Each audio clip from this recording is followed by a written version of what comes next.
pandangan yang berpegang dengan 20 sifat ataupun 13 sifat. Semua tu kita dah sebut. Kita juga dah sebut asal usul sifat 20, siapakah yang mula mengarang sifat 20 sebelum Imam Sanusi, macam mana ahli hadis dan juga ahli kalam di Maghribi saling tolong menolong dalam menegakkan akidah. Dan hari ini kita akan masuk bincangkan pula tasawuf dan akidah. Tasawuf dan ilmu kalam sememangnya telah menyatu dan bersepadu semenjak zaman Syekh Ahli Sunnah, iaitu imam kita, Imam Abul Hasan Al-Asy'ari, yang mengasaskan mazhab Asy'ari, mazhab yang kita pegang dalam akidah. Seperti mana dalam fiqh kita ada 4 mazhab. Kita ada Al-Hanafi wal-Maliki wal-Syafi'i wal-Hanbali. Dalam akidah kita ada 2 mazhab, iaitu Al-Asy'ari dan juga Al-Maturidi. Dan ulama-ulama yang mengikut mazhab fiqh yang 4 tu, sama ada mereka mengikut mazhab Asy'ari ataupun mazhab Al-Maturidi dalam akidah. Itu boleh tengok dalam kitab Siapakah Ahlussunnah wal Jamaah, ada menerangkan hal tersebut. Okey. Penyatuan ilmu tasawuf dan ilmu kalam ini dapat dilihat pada beberapa pandangan akidah Imam Abul Hasan Asy'ari yang begitu mirip dengan pandangan ahli tasawuf. Syekh Abu Salim Al-Ayyashi, Syekh Abu Salim Al-Ayyashi ini hidup setelah Imam Sanusi. Beliau ni ulama Maghribi yang mengaji di Mekah, mengaji dengan Syekh Ibrahim Al-Qurani. Syekh Ibrahim Al-Qurani ini adalah guru kepada Syekh Abdul Rauf Singkil, guru kepada ulama Jawi kita. Daripada Imam Qurani lah Syekh Abdul Rauf Singkil ambil tarikat Syattariyah. Ulama-ulama kita ambil tarikat Syattariyah, jalan dia melalui Syekh Qurani. Qurani ambil daripada gurunya Al-Khushashi. Syekh Abu Salim Al-Ayyashi telah menyebut dalam travelog beliau kata-kata gurunya yang bernama Mulla Ibrahim Al-Qurani. Beliau berkata, aku tak mendapati satu pun mazhab ahli kalam yang lebih mirip, yang lebih dekat dengan mazhab para arifina billah berbanding mazhab Imam Abul Hasan Al-Asy'ari. Jadi tok gurunya kata dalam semua mazhab ahli kalam, Asy'ariyah, Maturidiyah, Mu'tazilah, Syiah, Rafidah, Khawarij, Ibadiyah, dalam semua mazhab ahli kalam ni, yang berbagai-bagai ni mazhab ahli kalam, falasifah, semua mazhab ahli kalam ni yang paling dekat dengan mazhab Ahlullah, mazhab Arifin billah, itu adalah mazhab Imam Abul Hasan Al-Asy'ari. Pendapat Imam Abul Hasan Al-Asy'ari itu yang paling dekat dengan pendapat para wali, para awliya, para arifin billah. Apa sahaja pandangan ahli kasyaf yang bertentangan dengan pandangan ahli kalam, pasti engkau akan mendapati pandangan Imam Abul Hasan Al-Asy'ari merupakan pandangan ahli kalam yang paling dekat dengan pandangan mereka. Kerana engkau dapat menyatukan pandangan beliau dengan pandangan mereka dengan hanya menggunakan takwilan yang mudah. Maksudnya kalaulah pendapat yang lain, ulama yang lain, susah untuk kita nak samakan, nak taufiq, nak satukan pandangan tersebut, nak selaraskan pandangan tersebut, pandangan ahli kalam dengan ahli sufi. Tapi pandangan Imam Abul Hasan Asy'ari tak susah untuk nak selaraskan. Bahkan pendapat beliau yang memuskilkan, pendapat beliau yang susah difahami. Susah difahami bukan oleh lawannya saja, bahkan susah difahami oleh ulama yang mengikut mazhab Imam Abul Hasan Asy'ari. Ulama yang mengikut mazhab Asy'ari sebenarnya susah nak memahami kalam Imam Abul Hasan ini. Pendapat-pendapat yang sebegini sebenarnya bersesuaian dengan pendapat ahli kasyaf. Kerana itulah pendapat ini menjadi satu kemusykilan bagi ulama zahir, ulama zahir yang tidak mencapai darjat makrifah beliau. Contohnya Imam Abul Hasan Asy'ari berkata, al-wujud ainul mawjud. Itu antara yang kalau kita mengaji nanti, kita masuk dalam syuruh Ummul Barahin, masuk dalam hawashi Ummul Barahin, kita akan masuk perbahasan berkenaan dengan sifat wujud. Halil mawjud ainul mawjud, amil mawjud zaidun ala dzat. Adakah wujud, halil wujud ainul mawjud, wujud tu adalah diri zat ataupun bukan diri zat? Bagi Imam Abul Hasan Asy'ari, dia kata al-wujud ainul mawjud. Wujud itu adalah diri zat. Jadi pendapatnya itu susah nak difahami oleh ahli kalam yang zahir sekalipun, oleh ulama yang zahir. Tapi lebih mudah difahami pendapatnya itu mengikut apa yang difahami oleh ahli sufi. Sama dengan kata mereka, dengan kata-kata mereka, dengan kata-kata ahli sufi dalam masalah al-wujudul mutlaq dan dalam masalah wahdatul wujud. Yang orang tak faham itu lebih dekat mazhab Imam Abu Hasan Asy'ari, dalam hal itu lebih dekat dengan mazhab ahli sufi. Begitu juga kata-kata beliau dalam masalah sifat. Sifat bukanlah diri zat dan tidak juga selain zat. Ini juga perkara yang agak sukar difahami lah. Sifat bukan diri zat dan tak juga selain zat. Ataupun dalam bahasa Arab disebut la hiya huwa wa la hiya ghairuh. Ini perbahasan yang nanti kalaulah kita masuk agak mendalam dalam ilmu kalam, kita akan berjumpa lah dengan perbahasan ni. La hiya huwa wa la hiya ghairuh. Sifat itu bukan diri zat, bukan juga bukan diri zat. Sudah pening. Ini perkara yang menyebabkan orang tak dapat nak menerima mazhab Asy'ari. Kenapa? Dia tak faham istilah, dia tak faham apa yang cuba sampaikan. Sekali nafi, sekali isbat. Sifat bukan diri zat, bukan juga bukan diri zat. Kan dah jadi pening di situ.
Baik.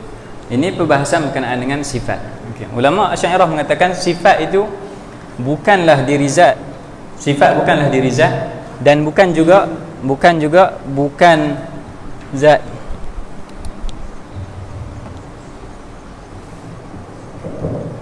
Baik. Ulama Asy'ariyah mengatakan sifat itu bukanlah diri zat, bukan juga bukan diri zat. Semalam kita dah mengaji ada dua. Ada yang disebut sebagai az-zat, ada yang disebut sebagai as-sifah. Dan dua ni perkara yang berbeza.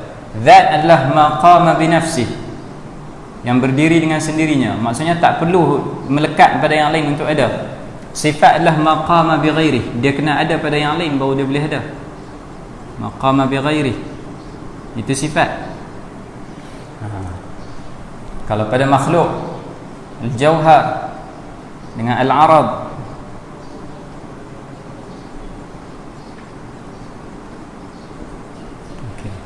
dalam masalah sifat ilahiyah, ulama Asy'ariyah mengatakan sifat Tuhan itu bukanlah ia diri zat Tuhan, bukan juga bukan diri zat Tuhan. Jadi orang tak boleh nak faham.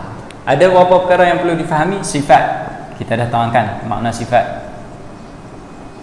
Zat kita dah terangkan makna zat. Okey. Ghair kita akan terangkan makna ghairiyah. Ghairiyah itu kita akan terangkan. Okey, sekarang kita tengok di sini. Okey. La hiya dzat, dia menafikan sifat itu sebagai zat. Okey. Ai la hiya dzat mafhuman wa la hiya ghairuhu masduqan. Itu baru kita akan nampak. Mafhuman wa la hiya ghairuhu masduqan. أي ليست الصفة بذات من حيث المفهوم ولا هي غيره من حيث المصدق. Maksudnya dari segi mafhum, dari segi makna yang kita faham, sifat dan zat bukanlah perkara yang sama. Sifat kita sebut adalah benda yang boleh ada sendiri, dia tak perlu menumpang kepada yang lain. Tapi sifat dia perlu melekat pada zat, perlu ada pada zat, menumpang pada zat, bersifat pada zat, baru boleh ada sifat tersebut. Jadi mafhum sifat dan mafhum zat itu berbeza. Tetapi pada ma sadaq, benda yang ada padanya sifat dan zat itu adalah perkara yang sama. La hiya ghairuh. Ada juga yang menyebut as-sifatu la hiya dzat fi dhihn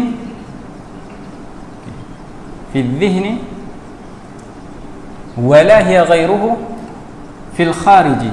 Ini lebih jelas. Okey. Fi dhihn, dalam akal kita, bila kita sebut sifat kita faham makna sifat.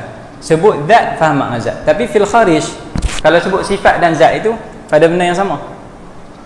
Sifat dan zat itu fil kharij la hiya ghairuhu, ada pada perkara yang sama. Ada juga yang mengatakan mafhumnya macam tu. Tetapi yang saya tengok makna yang paling detail adalah kita perlu faham makna ghairiyah di sini, baru kita dapat. Yang ni tak ada masalah dah. Yang ni fi dhihn secara min haitsul mafhum ini dah jelas. Okey. Wala hiya ghairuhu, yang ni kita perlu faham makna ghairiyah. Apakah makna berbeza di sini? Al ghairiyatu. Ni tinggi sikitlah. Ghairiyah di sini, okey. Al ghairan dalam bahasa Arab nanti akan disebut al mithlan. Al-ghairan. Al-mithlan adalah dua perkara yang sama. Al-ghairan adalah dua perkara yang berbeza.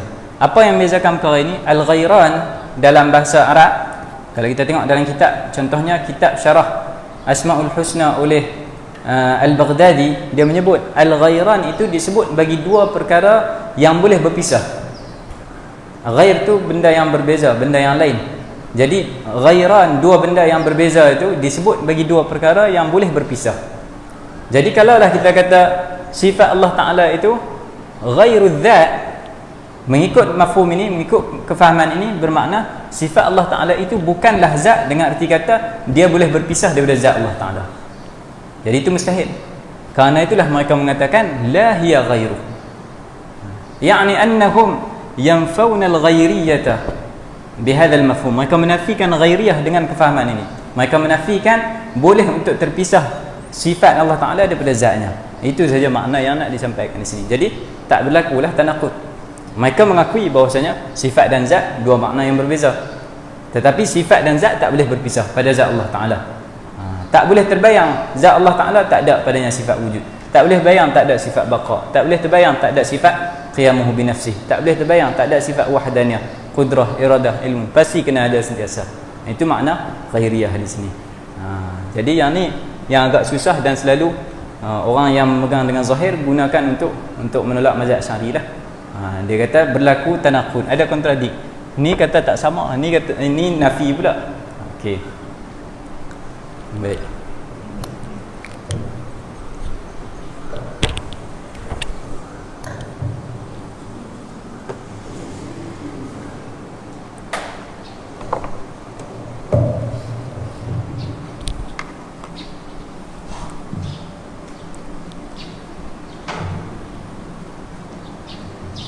Dan kata-katanya dalam masalah al-kasb, ini al-kasbu ni salah satu masalah yang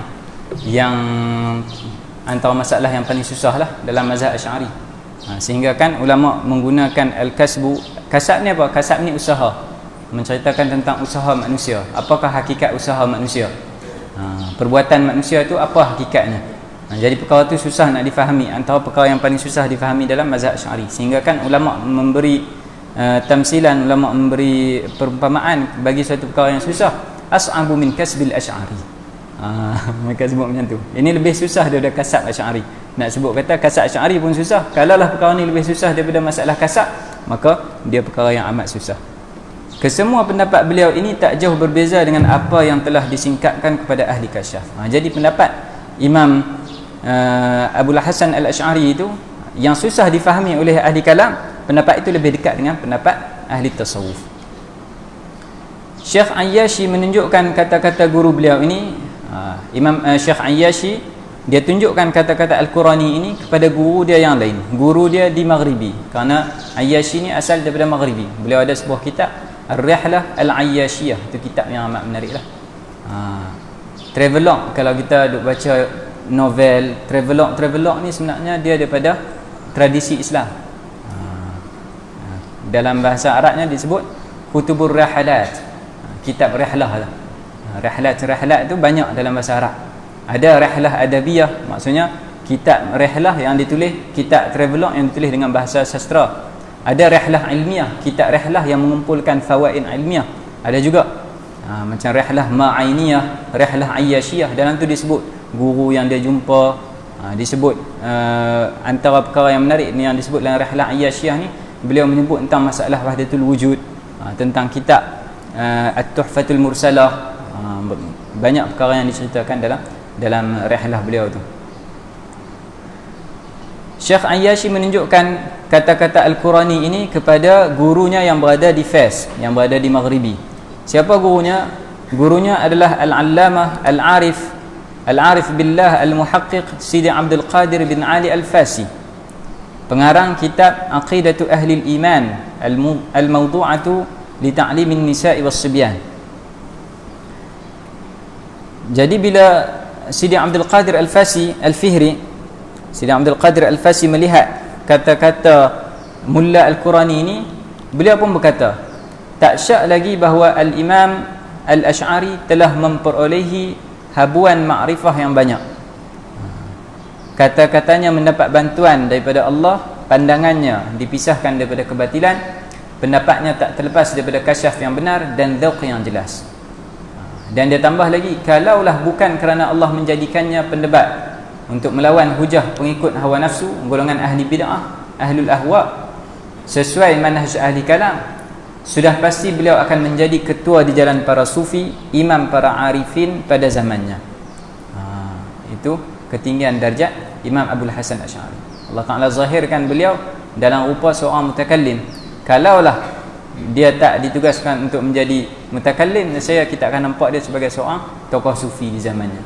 Begitu juga dengan a'immah fuqaha kita, Imam Syafi'i, Imam Malik, mereka juga adalah al-arifuna billah. Kalaulah mereka tak dizahirkan dalam rupa fuqaha, pasti kita akan nampak mereka ini sebagai ahli sufi. Ahlul basair, ahlullah, orang yang memiliki pandangan mata hati di zamannya juga telah mengakui hal ini. Imam Abul Hasan Asy'ari ada seorang murid yang juga seorang sufi besar di zaman tu. Yang ni ada disebut dalam kitab Najmul Muhtadi. Saya tak ingat apa nama murid dia tu, tapi murid tu salah seorang sufi yang besar lah di zaman tersebut. Dan bila dia jumpa dengan Imam Sanusi, dengan Imam Abul Hasan Asy'ari, dia duduk mengaji dan bersohbah dengan Imam Abul Hasan Asy'ari. Seperti pengasas mazhab ini, Imam Sanusi juga dilihat mempunyai pandangan tasawuf, pandangan-pandangan tasawuf. Beliau telah mengambil bai'ah tarikat daripada gurunya Syekh Ibrahim At-Tazi yang kita sebut di awal kitab.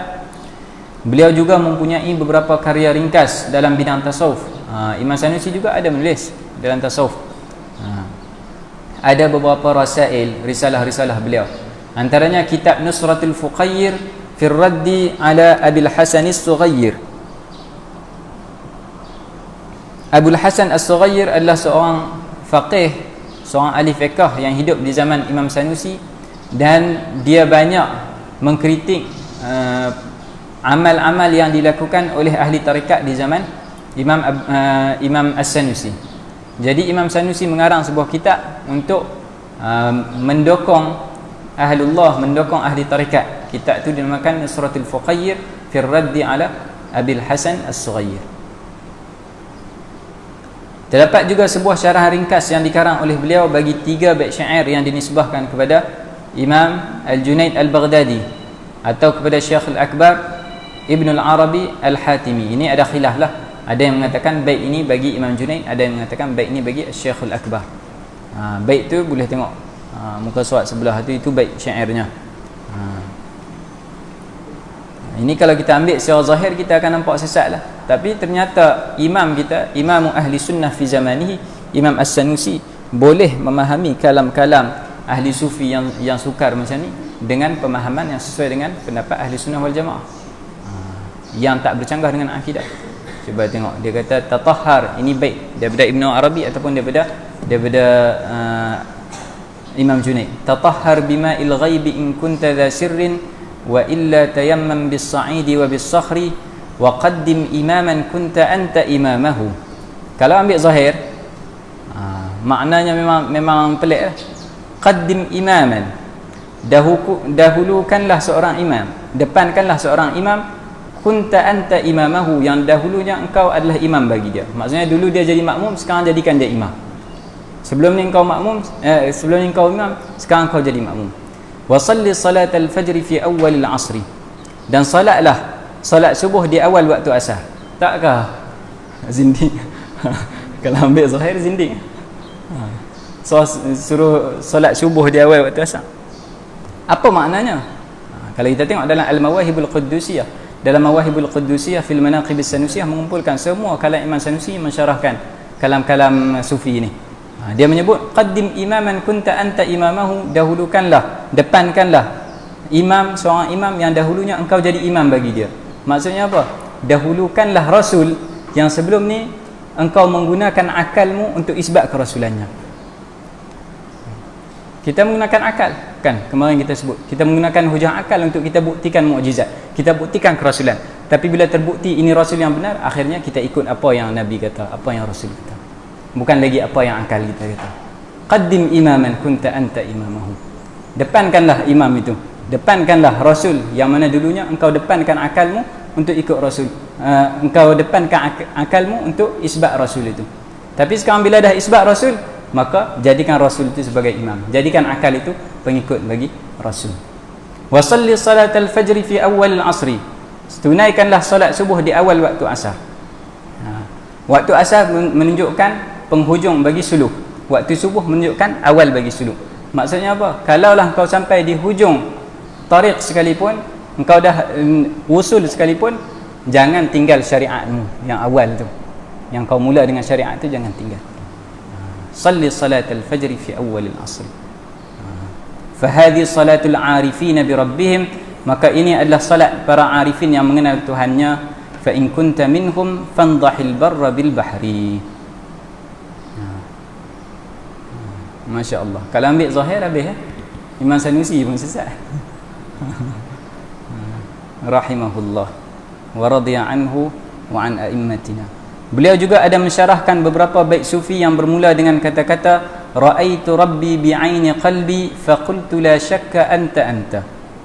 Ini pun ada juga, yang ni dah ditahqiq oleh Syekh Nizar Hamadi kalau tak silap.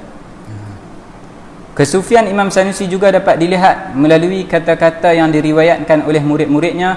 Antaranya adalah kata-kata beliau yang memuji gurunya Syekh Ibrahim At-Tazi.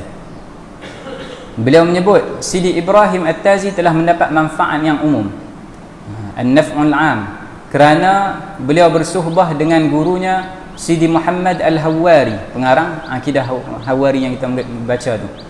Beliau telah memperolehi darinya khazanah hikmah rabbaniyah. Dengan sebabnya juga beliau mencapai kedudukan yang tetap, al-manzilah al-thabitah, al-maqam al-thabit, pada maqam-maqam irfaniyah, fil maqamatil irfaniyah, dan pada darjat para wali dan darjat ahli tasrif. Yang menarik di sini, Imam As-Sanusi menggunakan istilah darjat ahli tasrif, dan ini antara perkara yang ditolak oleh orang yang tak hidup di dalam dunia kesufian, yang tak mengikut syekh yang murabbi, tak mengikut syekh yang mursyid. Mereka tak dapat faham makna ahli tasrif. Ahli tasrif adalah wali-wali yang Allah Ta'ala jadikan bagi mereka kuasa untuk mentadbir alam. Jadi golongan yang tak beriman, bukannya tak beriman langsung, maknanya tak beriman dengan karamah para wali, ataupun kurang kuat imannya dengan para wali, lemah imannya dengan karamah yang Allah Ta'ala jadikan ni, mereka tak boleh menerima hal tersebut. Mereka kata, macam mana boleh para wali diberi kuasa untuk mentadbir alam? Ini dah jadi syirik. Dia kata. Apa jawapannya? Jawapannya, malaikat juga ada yang ditugaskan untuk menyukat rezeki, ditugaskan untuk menurunkan hujan, ditugaskan untuk mencabut nyawa. Bukankah itu tadbir dalam alam? Kalaulah wali-wali yang diberi karamah boleh mentadbir alam ni jadi syirik, maka malaikat yang awal syirik ni. Tapi ternyata semua orang Islam faham malaikat boleh mentadbir tersebut kerana izin daripada Allah Ta'ala. Hakikatnya semuanya daripada Allah Ta'ala. Maka begitu jugalah karamat para wali. Selain itu, Imam Sanusi juga mempunyai wirid khas yang sering diwasiatkan kepada murid-muridnya, seperti yang dinyatakan dalam kitab Al-Mawahibul Quddusiyah. Boleh tengok muka surat 72, 73, 74 tu, itu wirid wirid Imam Sanusi. Yang ni disebut dalam kitab dia lah, dalam kitab Al-Mawahibul Quddusiyah, kitab yang dikarang oleh murid dia tu. Okey.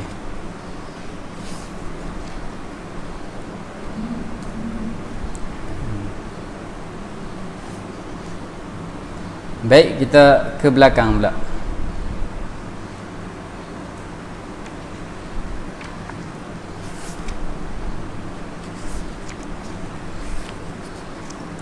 Bismillahirrahmanirrahim. Wassallallahu wasallam ala sayyidina Muhammadin wa ala alihi wa sahbihi wa baraka wasallam.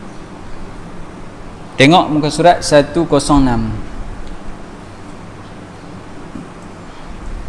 106 bawah sekali.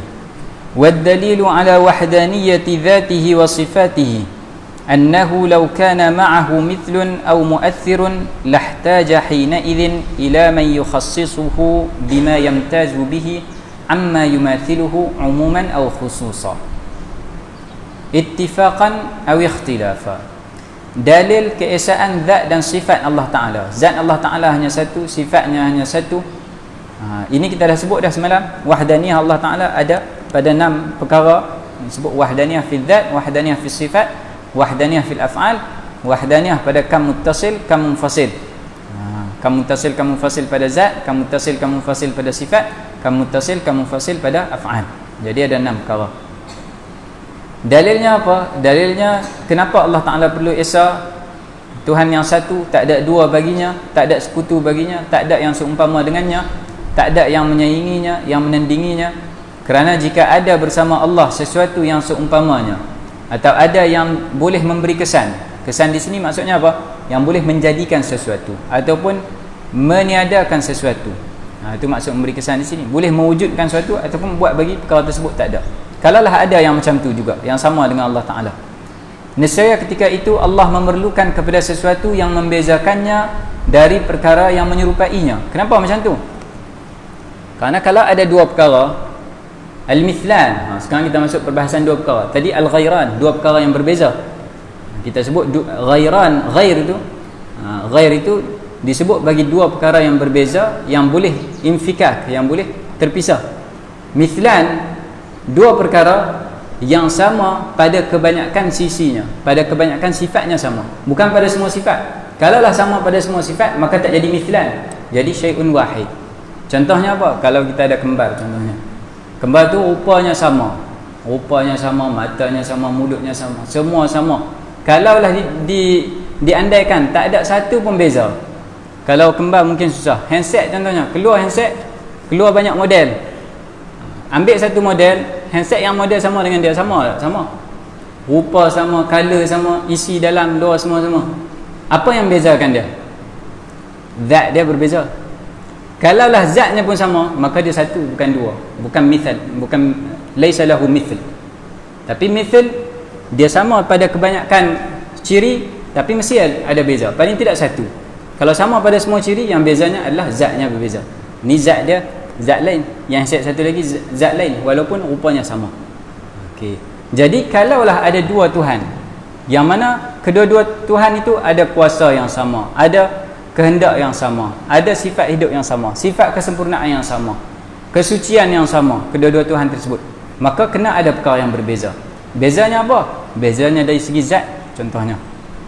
Jadi kalau ada perbezaan, perlu ada takhsis. Siapa yang nak bezakan? Yang ni zat dia, yang ni, yang ni zat dia, yang ni. Maka kena ada yang lain yang mentakhsis, yang menentukan ini yang zat Tuhan ni, yang ni zat Tuhan ni. Maka waktu tu kedua-duanya berada di bawah kekuasaan yang lain, di bawah penentuan yang lain. Tak jadi Tuhan juga. Itu yang dimaksudkan di sini. Ni walaupun ringkas, tapi apa yang Imam Hawari sebut ni, Syekh Hawari sebut ni, bagiannya lebih detail berbanding apa yang dalam Ummul Barahin lah.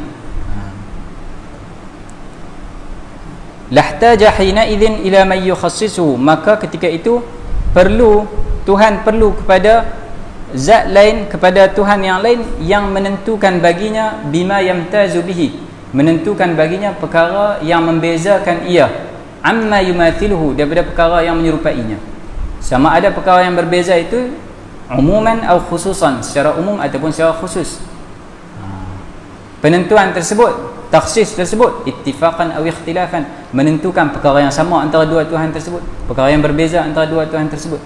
Wa ya ta'ala 'anil ihtiyaj, dan maha suci Allah Taala daripada keperluan. Man di situ jadi fa'il bagi ya ta'ala. Ya ta'ala 'anil ihtiyaji man huwa wahidun fi dzatihi. Tuhan yang satu pada zatnya, wa sifatih, dan sifatnya, wa af'alihi, dan perbuatannya. Ya ta'ala 'anil ihtiyaj, maha suci dia daripada keperluan.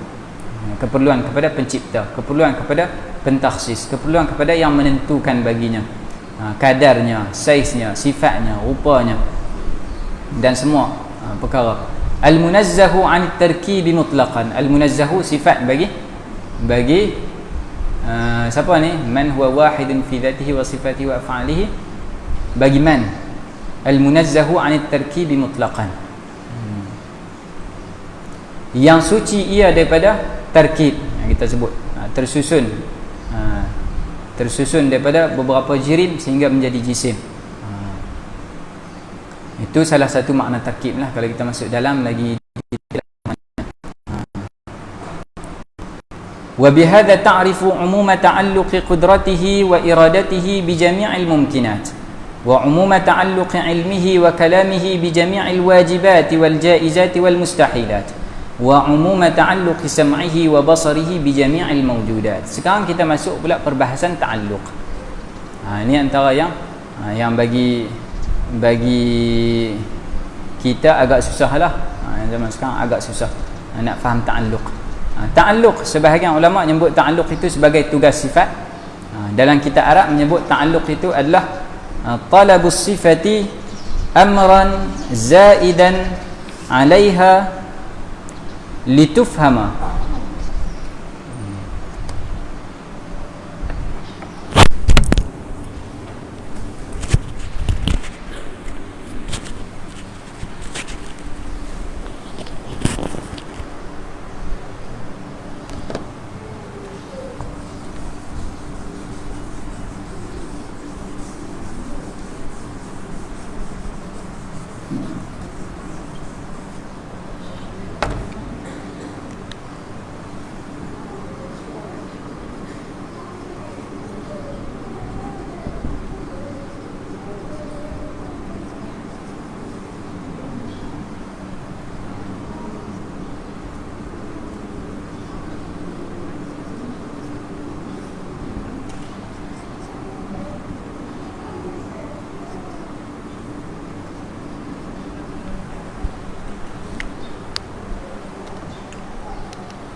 At-ta'alluqu talabus sifati amran zaidan 'alaiha litufhama. Ini yang kita perlu faham. Okey, ta'alluq kita selalu sebut ta'alluq sifat. Sifat apa saja yang ada ta'alluq? Ta'alluq ni dia masuk dalam sifat ma'ani sahaja, tapi tak semua sifat ma'ani. Jadi sifat ma'ani nanti qudrah, iradah, ilmun, hayah, sama', basar, kalam. Sifat ma'ani itu boleh bahagi kepada dua. Ada sifat ma'ani yang ada ta'alluq, ada sifat ma'ani yang tak ada ta'alluq. Sifatul hayah tak ada ta'alluq. Qudrah, iradah, ilmun, sama', basar, kalam, itu ada ta'alluq. Tapi yang pertama sekali kena faham ta'alluq, baru kita boleh faham apa yang kita tengah bincang. Ta'alluq itu adalah talabus sifati, sesuatu sifat itu dia menuntut amran zaidan 'alaiha, dia menuntut akan hal yang lain selain sifat itu. Sifat ini dia menuntut satu perkara yang lain, litufhama, ay litufhama tilka sifah, untuk difahami sifat itu. Dia menuntut hal yang lain untuk kita faham sifat tersebutlah. Okey. Tak nampak lagi. Kita bagi contoh. Contohnya kalau kita kata Ali kuat. Ali kuat maksudnya ada kekuatan pada Ali. Okey. Apa ada kekuatan? Macam mana kita nak faham ada sifat kuat pada Ali? Dia boleh angkat barang. Boleh angkat kayu, boleh angkat batu, boleh angkat meja. Boleh tak kalau dia angkat batu? Tak boleh. Angkat kayu boleh tak? Tak boleh.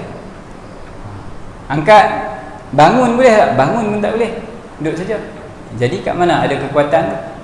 Jadi sifat kuat itu untuk kita faham dia, nak faham sifat kuat, dia boleh untuk buat sesuatu, baru kita faham sifat kuat. Jadi sifat kuat itu menuntut perkara yang lain, amran zaidan, maksudnya amran mughayiran lis-sifah. Ziyadah dalam ilmu kalam tu, ziyadah dengan makna mughayirah. Itu pun orang selalu salah. Amrun zaid kan kadang disebut as-sifatu zaidatun 'ala dzat. Disebut macam tu. Zaidah itu maksudnya mughayirah lidzat. Talabus sifati amran zaidan 'ala dzat, talabus sifati amran zaidan 'ala as-sifah, 'alaiha kembali pada sifah juga. Sifat tersebut menuntut hal yang lain selain diri sifat itu. Dia menuntut hal tersebut litufhama, untuk difahami sifat tersebut. Kata kuat, boleh buat kerja tak? Tak boleh buat kerja. Bangun boleh tak? Tak boleh bangun. Kuat, boleh angkat kayu tak? Boleh. Angkat batu boleh tak? Boleh. Berjalan boleh tak? Boleh. Berjalan tak sekarang? Tak berjalan. Angkat kayu tak sekarang? Tak angkat kayu. Angkat batu tak sekarang? Tak angkat batu. Tak buat apa. Tapi boleh tak? Boleh. Jadi kuat tu tak ada. Boleh tak boleh tu, yang tu nanti kita akan guna untuk kita faham ta'alluq salahi ataupun saluhi dengan ta'alluq tanjizi.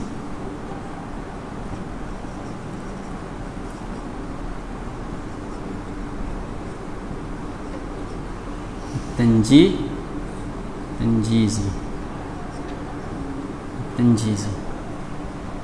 Ta'alluq saluhi ataupun salahi, dengan arti kata salahiyatuhu li'ay yaf'ala. Contohnya, dia boleh untuk buat. Allah Ta'ala boleh untuk cipta alam. Kuasa Allah Ta'ala boleh untuk mewujudkan alam. Allah Ta'ala dah wujudkan alam ke sebelum alam wujud? Tak wujudkan. Tapi boleh tak? Boleh. Itu ta'alluq saluhi. Dan ta'alluq saluhi mestilah qadim. Ta'alluq saluhi mestilah qadim.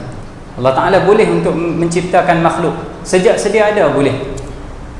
Kerana kalaulah ta'alluq saluhi tak qadim, maka sebelum tu Tuhan tak mampu untuk mencipta makhluk. Itu mustahil. Mustahil Tuhan lemah. Ta'alluq tanjizi, dia angkat lagi batu, dia tak angkat lagi. Boleh tak angkat? Boleh angkat. Itu ta'alluq saluhi. Dia angkat batu tak?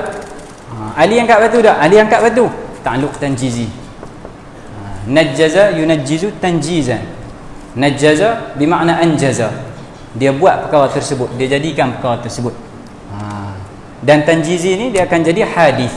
Jadi saluhi akan jadi ta'alluq saluhi yang qadim. Tanjizi akan jadi ta'alluq tanjizi yang hadis, barulah, baru jadi. Yang qadim dah sedia ada.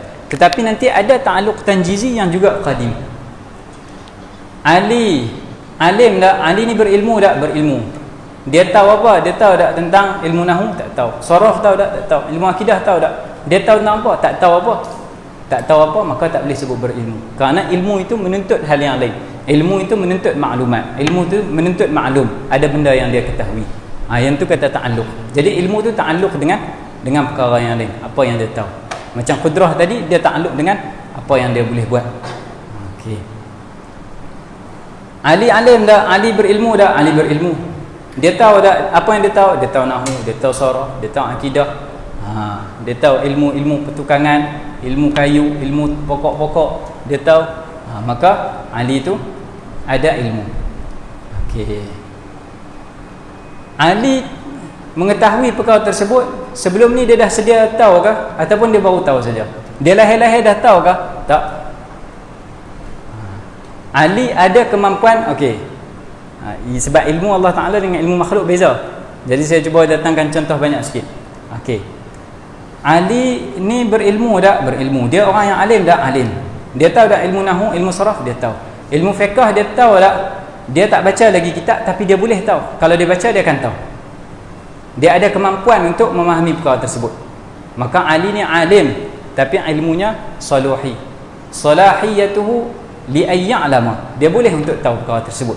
Itu pada hak makhluk. Boleh untuk tahu. Ada isti'dad untuk dia tahu.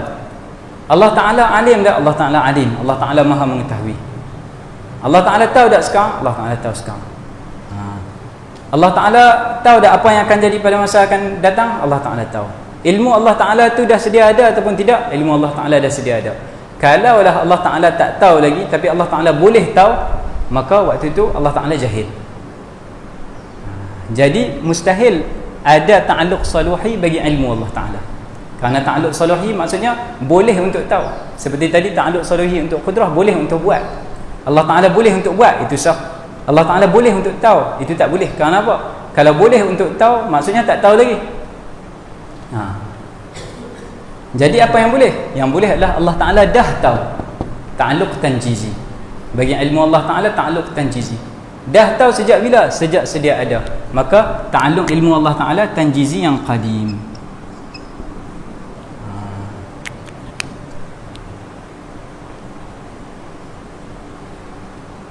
Kehendak Allah Ta'ala. Allah Ta'ala boleh tak berkehendak nak buat apa-apa saja? Boleh. Apa-apa saja? Boleh. Benda tu jadi ke tak jadi ke? Tak jadi lagi. Boleh. Saluhi qadim. Tanjizi. Allah Ta'ala dah berkehendak untuk jadikan kita, untuk wujudkan kita. Kita main sini, sekarang ada di sini. Tanjizi. Allah Ta'ala dah berkehendak. Sudah. Maksudnya tanjizinya tanjizi yang qadim. Bukan Allah Ta'ala baru berkehendak sekarang. Kalau baru berkehendak sekarang, seolah-olah baru ada ilmu sekarang. Sebelum ni tak tahu, oh baru ada ilmu, baru nak berkehendak sekarang. Jadi iradah Allah Ta'ala itu tak boleh jadi tanjizi hadis. Iradah Allah Ta'ala saluhi qadim dengan tanjizi qadim juga. Qudrah, iradah, ilmun. Hayah tak ada ta'alluq. Hayah dia tak menuntut perkara yang lain. Bahkan perkara yang lain yang menuntut hayah. Hayah menjadi syarat untuk kita faham qudrah, iradah, ilmu.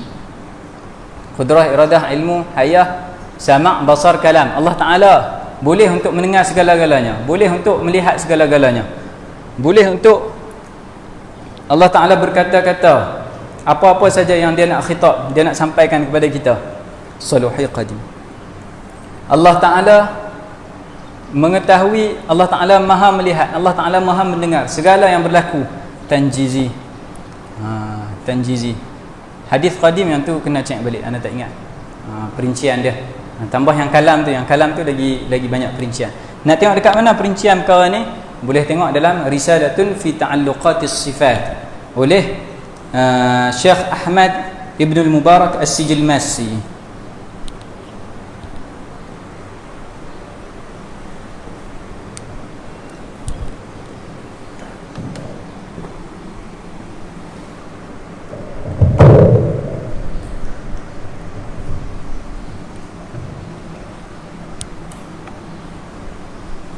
Wabihadha, dengan ini,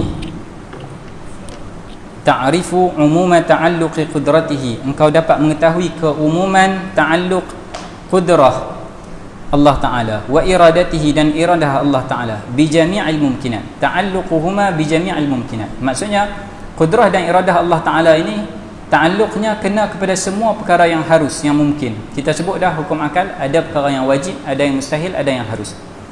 Qudrah mewujudkan, meniadakan. Iradah takhsis, menentukan nak jadi ataupun tak jadi. Ini hanya akan berlaku kepada jami'il mumkinat, semua perkara yang harus. Yang wajib tak boleh ditentukan dah, sebab dia memang akan berlaku macam tu, dia tak boleh tak ada. Yang mustahil tak boleh nak diwujudkan, dia pasti dah tak ada dah. Jadi hanya kena kepada perkara yang mungkin sahaja, iaitu makhluk lah semuanya. Wa ta'rifu umuma ta'alluqi ilmihi wa kalamihi bi jami'il wajibati wal jaizati wal mustahilat, dan engkau mengetahui umum ta'alluq ilmu Allah Ta'ala dan kalamnya. Maksudnya ilmu Allah Ta'ala mengenai semua perkara yang wajib, yang harus, dan juga yang mustahil. Allah Ta'ala tahu semua perkara. La ya'zubu an ilmihi mithqalu dharrah. Dan kalamnya, kerana kalamnya daripada ilmu Allah Ta'ala, maka kalam Allah Ta'ala juga ta'alluq dengan semua yang wajib, dengan semua yang harus, dan semua yang mustahil. Allah Ta'ala boleh khitab kita dengan perkara yang wajib. Allah Ta'ala kata, la ilaha illa ana fa'budni, menyebut perkara yang wajib. Allah Ta'ala sebut perkara yang harus, ni'mal abdu innahu awwab, puji hambanya, itu perkara yang harus. Allah Ta'ala sebut perkara yang mustahil. Fir'aun kata, ana rabbukumul a'la, cerita tentang perkara yang mustahil. Jadi boleh kalam Allah Ta'ala boleh ta'alluq dengan ketiga-tiga bahagian tersebut. Berbeza dengan qudrah dan iradah tadi, hanya ta'alluq dengan mumkinat. Wa ta'rifu umuma ta'alluqi sam'ihi wa basarihi bi jami'il mawjudat, dan engkau tahu keumuman ta'alluq sama' dan basar Allah Ta'ala dengan semua yang wujud. Yang wujud, perkara yang wujud ni ada dua. Ada perkara yang wujud yang wajib, iaitu zat Allah Ta'ala, sifat Allah Ta'ala. Ada perkara yang wujud yang harus, iaitu makhluk yang dah ada. Makhluk yang ada itu perkara yang wujud yang harus. Jadi sama' dan basar Allah Ta'ala ini takluknya dengan semua yang wujud. Tak kisahlah wujud itu perkara yang wajib ataupun yang harus. Kalau dia wujud, maka Allah Ta'ala boleh melihatnya, boleh mendengarnya. Allah Ta'ala boleh melihat suara, Allah Ta'ala boleh mendengar warna. Subhanallah. Kerana sifatnya tak sama macam sifat kita. Sifat kita kalau mendengar dengan pada suara saja, melihat pada warna sahaja. Tapi sifat Allah Ta'ala tak sama takluknya dengan sifat kita. Dan untuk menerangkan hal tersebut ada disebutlah dalam kitab-kitab yang besar, nanti ada sebut. Dia ada kaedah yang agak rumit nak faham perkara tersebut, dan dia akan masuk ke perbahasan yang agak falsafah. Wa anna jami'al alami, muka surat 108. Wa anna jami'al alami la yu'athiru fi syai'in 'ala al-qat'i.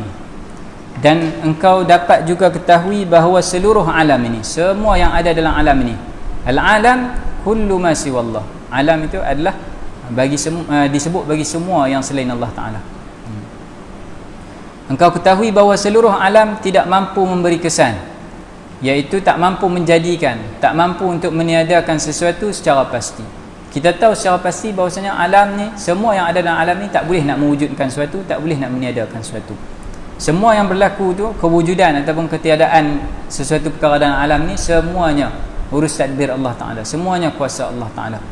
Wa anna Allah yaf'alu ma yasha'u bimahdhi fadlihi wa 'adlihi. Dan Allah Ta'ala melakukan apa yang dia kehendaki dengan semata-mata kepermurahannya dan keadilannya. Apa yang kebaikan yang kita rasa baik itu Allah Ta'ala buat atas dasar kepermurahan Allah Ta'ala. Perkara yang menyakitkan itu atas dasar keadilan Allah Ta'ala. Yang bagi kita sakit, yang bagi kita azab, itu atas dasar keadilan Allah Ta'ala. Macam mana boleh jadi adil kalau kita rasa sakit, kalau kita rasa azab, kalau kita rasa seolah-olah dizalimi? Macam mana macam mana boleh jadi adil? Ketika itu kita perlu faham makna adil dan zalim pula. Ada ulama mengatakan untuk memahami makna adil, kita perlu faham makna zalim. Kerana apa? Li'annal asya'a tu'rafu bi'addadiha. Kerana perkara-perkara, sesuatu perkara boleh difahami dengan memahami lawannya. Ada ketika kita tak faham perkara tersebut, tapi kalau sebut lawannya, kita faham lawannya, maka kita tahu perkara tersebut. Contohnya yang mungkin kita tak sedar, contohnya buta. Buta tu kita tak tahu kalau kita tak faham penglihatan. Kita faham macam mana melihat, kita tutup mata kita, tu buta. Tak ada penglihatan tersebut. Okay. Jadi mungkin kita susah untuk faham adil. Kita faham dulu apa makna zalim, baru kita faham kenapa kita kata apa yang berlaku atas alam ni. Kalaulah kita rasa perkara tersebut baik, perkara tersebut nikmat bagi kita, itu atas dasar kepermurahan Allah Ta'ala. Allah Ta'ala yang bagi dekat kita, ihsan Allah Ta'ala, rahmat Allah Ta'ala. Tapi kalau benda tu menyakitkan kita, menyebabkan kita rasa sedih, musibah bagi diri kita, itu atas dasar keadilan Allah Ta'ala. Jadi kita kena faham makna adil. Nak faham makna adil, kita faham makna zalim. Apakah makna zalim? Makna zalim at-tasarrufu fi milkil ghair. Buat seleluasanya pada hak milik orang lain. Madrasah ni ada mudirnya, ada asatidahnya, ada muqimina laha, ada yang mengurus tadbirnya. Milik mereka madrasah ni. Kita datang, kita buat ikut dan macam rumah kita contohnya. At-tasarrufu fi milkil ghair. Kita buat seleluasanya pada hak milik orang lain. Maka waktu itu kita zalim tak? Kita dah zalim. Kita dah melankau batas. Batasannya apa? Batasannya ini adalah milik orang lain. Maka tak boleh kita buat sewenang-wenangnya pada perkara tersebut. Jadi kalaulah zalim itu melakukan sewenang-wenangnya pada hak milik orang lain, kalaulah seseorang melakukan sewenang-wenangnya pada milik dia, berlaku zalim tak? Hak milik dia, zalim tak? Tak zalim. Rumah dia, buatlah macam mana dia nak susun, tak jadi zalim. Hak milik dia. Begitu juga Allah Ta'ala. Al-alamu kulluhu lillah. Alam semuanya adalah milik Allah Ta'ala. Allah Ta'ala buat apa sekalipun, maka itu adalah adil. tak ada yang disebut sebagai zalim. Tetapi kenapa kita duduk rumah kita pun ada adab-adabnya, ada tata susunannya, ada caranya, ada benda yang tak boleh dibuat? Kerana li'annana nahnu wa buyutana laysa lana bal lillah. Kerana kita, rumah kita, anak pinak kita, semuanya bukannya milik kita hakikatnya, tapi milik Allah Ta'ala. Kerana tu kita terikat dengan undang-undang Allah Ta'ala. Ada adab-adabnya dalam rumah kita sendiri. Bahkan diri kita sendiri yang kita rasa milik kita, kita tak boleh lakukan sebenarnya. Tak boleh nak bedah, jual organ ikut suka macam tu. Nak butakan mata, nak seksa diri, nak buat ikut dan tak boleh. Kerana ada pemilik bagi diri kita. Tetapi Allah Ta'ala tak ada yang memilikinya. Allah Ta'ala lah yang memiliki semua perkara. Maka ketika itu semua yang Allah Ta'ala lakukan dalam alam ni semuanya adalah adil. Tak ada yang disebut sebagai zalim. Kerana itulah ulama menyebut apa yang baik itu atas dasar bimahdhi fadlih, atas dasar kepermurahan Allah Ta'ala. Apa yang buruk pada pandangan kita itu bimahdhi adlih, atas dasar keadilan Allah Ta'ala. Sebab tu ulama menyebut, berdoa, ya Allah, hukumilah kami di akhirat nanti dengan kepermurahan-Mu, dan janganlah Engkau hukum kami dengan di akhirat nanti. Kalau dengan kepermurahan Allah Ta'ala, rahmat, kasih sayang, ihsan Allah Ta'ala, insya-Allah Allah Ta'ala akan masukkan dalam syurga. Kalau dengan keadilan Allah Ta'ala, berapa banyak saja nak banding ibadat kita hidup berapa lama saja atas muka bumi ni, tak terbanding kita nak dapat syurga yang kekal selama-lamanya. Bukan 1000 tahun, bukan 2000 tahun, tapi tak ada penghujung, selama-lamanya dalam nikmat. Khalidina fiha abada. La yajibu alaihi mura'atu salahin wala gharadin wala ghairihima. Tak wajib bagi Allah Ta'ala untuk mengambil kira maslahah. Maslahah maksudnya perkara yang baik. Kalau kita banding-bandingkan, ini baik ataupun buruk, kita ambil yang baik. Yang ni baik ataupun ada yang lebih baik, maka kita ambil yang lebih baik. Mu'tazilah, mereka menganggap Allah Ta'ala ni macam kita. Mereka mengatakan kalaulah ada, ini disebut as-salah wal aslah di sisi Mu'tazilah. Kalaulah ada dua perkara, satu baik satu buruk, maka wajib Allah Ta'ala bagi yang baik. Kalau ada dua perkara baik dan buruk, maka wajib Allah Ta'ala bagi yang baik. Kalau ada dua perkara baik dan lebih baik, maka wajib Allah Ta'ala bagi lebih baik. Itu di sisi Mu'tazilah. Mereka kata macam tu. Mereka kata wajib secara akal Tuhan kena bagi macam tu. Kita menjawab, macam mana kalian meletakkan hukum macam tu, sedangkan kita tengok di atas muka bumi ni ada perkara yang tak baik tapi Allah Ta'ala jadikan. Budak-budak kecil Allah Ta'ala buat bagi sakit, kan? Ada budak yang sakit, yang menangis, sedangkan tak ada apa-apa. Yang lebih baik itu buat bagi dia sihat, bagi dia elok saja, tak menangis. Jadi pendapat kalian tu dah bercanggah dengan waqi', dengan realiti. Allah Ta'ala boleh untuk melakukan apa yang dia kehendaki. Yaf'alu ma yasha' wa yahkum ma yurid. Perkara tersebut baik ataupun tak baik bagi kita, Allah Ta'ala boleh buat. Tetapi dengan rahmat Allah Ta'ala bagi yang lebih baik untuk kita. Rahmat Allah Ta'ala bagi yang baik untuk kita. Allah Ta'ala bagi itu atas dasar kepermurahannya, atas dasar rahmatnya. Bukanlah kerana perkara tersebut wajib untuk dia lakukan macam tu. Tak wajib.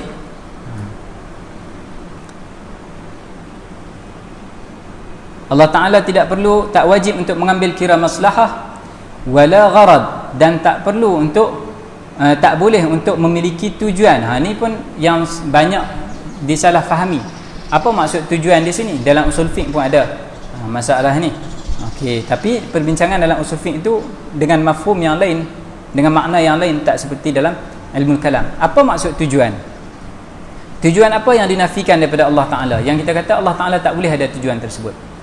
Contohnya, kita makan untuk apa? Kenyang. Makan untuk kenyang, kan? Mengaji untuk apa? Untuk ada ilmu. Mengaji untuk ada ilmu. Maksudnya tujuan daripada makan tu adalah kenyang. Tujuan daripada makan tu adalah kenyang. Jadi kita perlu tak makan sebenarnya? Kalau kita boleh dapat kenyang tanpa makan, perlu tak makan? Tak makan. Kalau kita boleh dapat ilmu tanpa kita datang duduk mengaji, tidur, bangun dah jadi alim dah, kita mai tak mengaji? Tak mai mengaji. Okey. Jadi di sini disebut Allah Ta'ala tak boleh memiliki tujuan. Maksudnya apa? Macam kita nak dapatkan kenyang, kita kena ada makan baru kita dapat kenyang. Begitu juga Allah Ta'ala nak wujudkan, contohnya Allah Ta'ala nak jadikan satu perkara, tak wajib untuk dia ada wasilah, dia ada perantara baru dia boleh sampai kepada tujuan tersebut. Kalaulah Allah Ta'ala ada tujuan yang perlu kepada wasilah, maknanya nak sampai kepada tujuan tu, Allah Ta'ala nak jadikan kita kenyang, Allah Ta'ala kena jadikan makanan dulu, maka di situ ada keperluan Tuhan kepada makanan. Bukanlah dia perlu makan, tapi dia kena jadikan satu perkara untuk dapat perkara yang lain. Itu menunjukkan dia lemah. Kerana apa? Kerana dia perlu bergantung pada benda lain. Dia perlu bergantung, kena cipta makanan baru boleh ada kenyang. Kena cipta mengaji baru boleh ada ilmu. Sedangkan tak macam tu. Boleh saja kalau Allah Ta'ala nak bagi ilmu macam tu saja. Boleh saja kalau Allah Ta'ala nak bagi kenyang macam tu saja. Mustahil bagi Allah Ta'ala tujuan, dengan arti kata mustahil Allah Ta'ala perlu pada perantara yang nak sampaikan kepada satu perkara. Itu maksudnya. Maksud gharat di sini. Habis itu kenapa kita tengok dalam alam semuanya ada perantara? Nak makan, nak kenyang kena makan, nak ilmu kena mengaji. Itu semua berlaku atas dasar sunnatullah, sistem Allah Ta'ala dalam alam. Hikmah Allah Ta'ala menyusun setiap perkara itu ada asbab, ada musabbabat. Ada sebab, ada akibat. Allah Ta'ala buat aturan alam. Dan orang yang mengikut aturan alam itu bererti dia adalah orang yang beriman dengan Allah Ta'ala, orang yang mengenal Allah Ta'ala. Itu selalu disalahfahami. Orang ingat kalau sufi ni tak payah makan, tunggu dekat rumah, tunggu orang bagi makan, tak payah mengaji, duduk berzikir, nanti ilmu mai. Tak macam tu. Guru-guru kita tak buat macam tu. Syekh Khalil Ilyas mengajar anak-anak murid dia saraf, nahu, fiqh, akidah, mengajar. Dia tak kata duduk berzikir je, tak. Cuma dia sebut ahli ilmu itu perlu kepada zikir macam mana orang awam itu perlu kepada ilmu. Subhanallah. Banyak orang kalau ikut tarikat semua duduk berzikir je. Ataupun yang mengaji saja. Tak. Dia tahu di mana patut diletakkan seseorang itu. Kalaulah dia ahli ilmu, dah banyak dah ilmu dia, bila lagi dia nak buat ibadat? Sekarang dia kena mula banyakkan zikir, banyakkan ibadat. Kalau dia orang awam memang suka buat ibadat, memperbanyakkan ibadat, tapi ibadatnya tak ada ilmu, jadi dia kena mengaji dulu. Bagi ada ilmu baru ibadatnya tu berkualiti.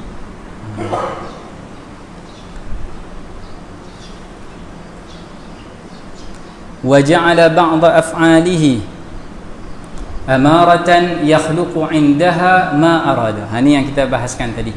Allah Ta'ala menyusun sebab dan akibat. Allah Ta'ala jadikan makanan, Allah Ta'ala jadikan kenyang, Allah Ta'ala susunkan aturan dalam alam ini, kena makan dulu baru kenyang, kena mengaji dulu baru faham. Allah telah menjadikan sebahagian perbuatannya, sebahagian ciptaannya sebagai tanda bagi kewujudan perkara yang lain. Jadi petanda akan ada perkara lain yang akan wujud. Indaha la biha.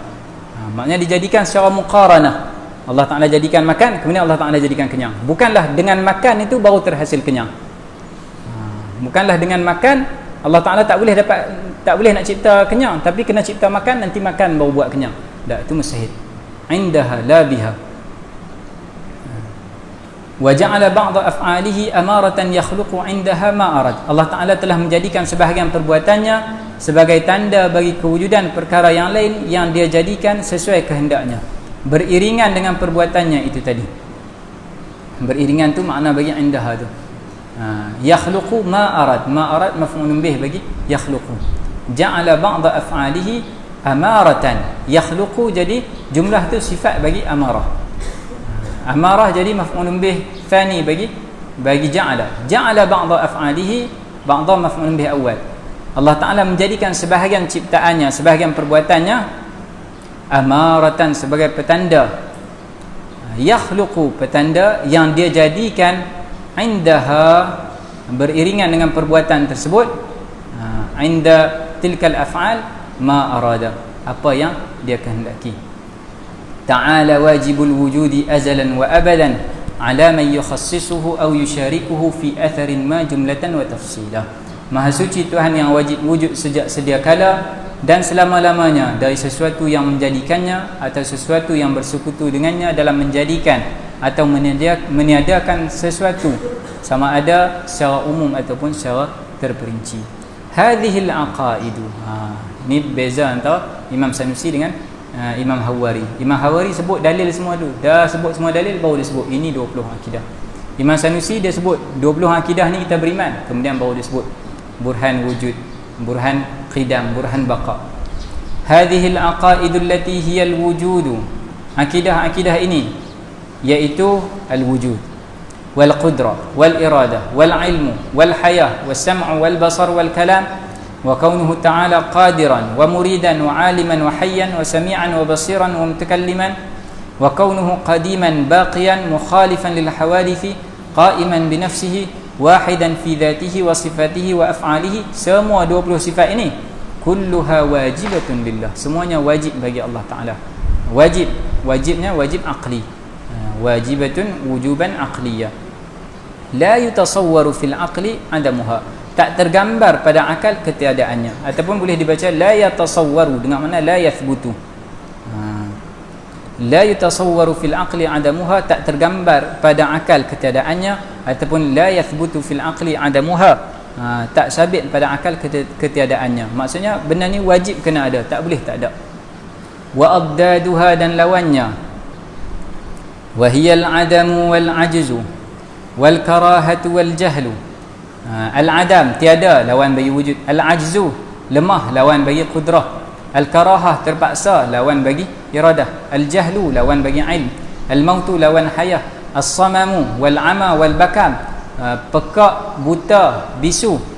Wa kaunuhu ajizan, lemah, karihan, terpaksa, jahilan, jahil, mayitan, mati, as-samma, a'ma, abkam, pekak, buta, bisu. Wal huduthu wa turuwul adam, huduth baru ada, dulunya tak ada, baru ada. Wa turuwul adam, datangnya tiada, ada, tiba-tiba fana, tak ada. Wal mumathalatu lil hawadith, serupa dengan makhluk. Wal iftiqaru ila al mahalli, perlu kepada zat yang lain untuk wujud. Wal fa'ili, perlu kepada pencipta. Wasyariku fi dzati was sifati wal af'al, ada sekutu berbilang-bilang pada zat, sifat dan af'al. Semua perkara ini kulluha mustahilah, semua sifat ini mustahil. La yatasawwaru fil aqli wujuduha, tak sabit pada akal kewujudannya, tak boleh ada. Jadi kalau macam tu, perkara yang mustahil ini, dia sungguh, tetapi dia tak ada. Benda mustahil dia tak boleh ada, tapi dia sungguh. Wal jaizu fi haqqihi ta'ala, kita dah habis, alhamdulillah, kita dah bahaskan 20 sifat yang wajib bagi Allah Ta'ala, lawannya 20 sifat yang mustahil bagi Allah Ta'ala, ada 40. Dan sekarang kita nak masuk satu sifat yang harus bagi Allah Ta'ala, jadi ada 41.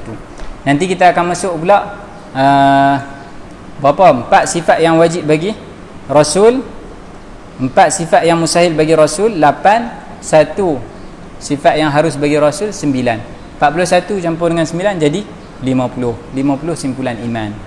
Kita mengaji tu. Okey. Wal jaizu fi haqqihi ta'ala fi'lu kulli mumkinin aw tarkuhu li dhatihi.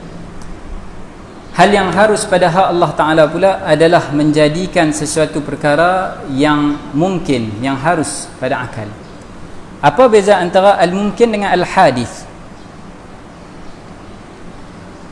Kullu hadithin mumkin wa laysa kullu mumkinin hadithan.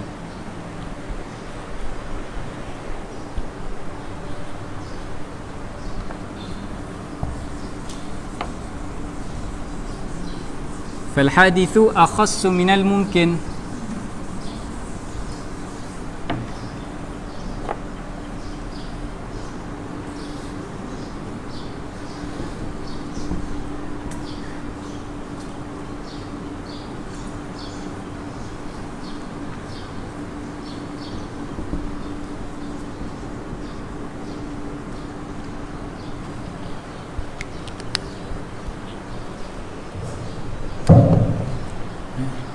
Al-hadith maksudnya perkara yang baharu, iaitu yang didahului dengan ketiadaan. Ma yasbiquhu al-adam, yang didahului dengan ketiadaan. Maksudnya dulunya dia tak ada, kemudian baru ada. Yasbiquhu al-adam. Okey, itu al-hadith, perkara yang baharu. Al-mumkin, perkara yang harus, iaitu ma yaqbalul wujuda wal adam. Ma yaqbalul al-wujuda wal adam. Apa yang boleh untuk ada, boleh untuk tak ada. Semua perkara yang baharu maka dia harus, tapi tak semua perkara yang harus dia baharu.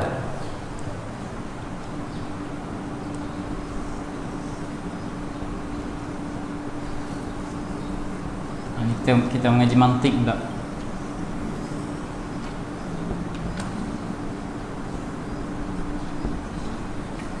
Jadi perkara yang baharu ni dia duduk dalam ruang lingkup perkara yang mungkin, yang harus. Semua yang baharu maka dia harus, tapi tak semua perkara yang harus itu baharu. Kenapa? Kerana yang baharu ini dia perkara yang wujud, yasbiquhul adam. Dulunya dia didahului dengan tak ada, tiba-tiba lahir Zainul Abidin. Ada Zainul Abidin, ada, maka Zainul Abidin hadis. Zainul Abidin yang hadis ni dia mungkin tak? Dia mungkin, kerana dirinya itu yaqbalul wujud wal adam. Boleh saja untuk dia ada, boleh untuk dia tak ada. Maka yang wujud, semua alam ni yang ada sekarang ni, semua ni masuk dalam hadis. Semua hadis ni mungkin, boleh ada, boleh tak ada. Ada perkara yang boleh ada, boleh tak ada, tapi dia tak hadis. Contohnya apa? Kembar bagi Zainul Abidin, dia tak ada kembar, tapi boleh tak Allah Ta'ala nak wujudkan dia? Boleh. Nak tak wujudkan dia pun boleh. Jadi kembar bagi Zainul Abidin tu yaqbalul wujud wal adam. Boleh ada, boleh tak ada. Tetapi dia ada tak? Dia tak ada. Jadi dia itu mungkin, tetapi dia tak hadis. Kalau hadis, confirm dia mungkin. Tapi kalau mungkin, tak semestinya dia hadis. Itu alaqah antara al-huduth dengan al-imkan.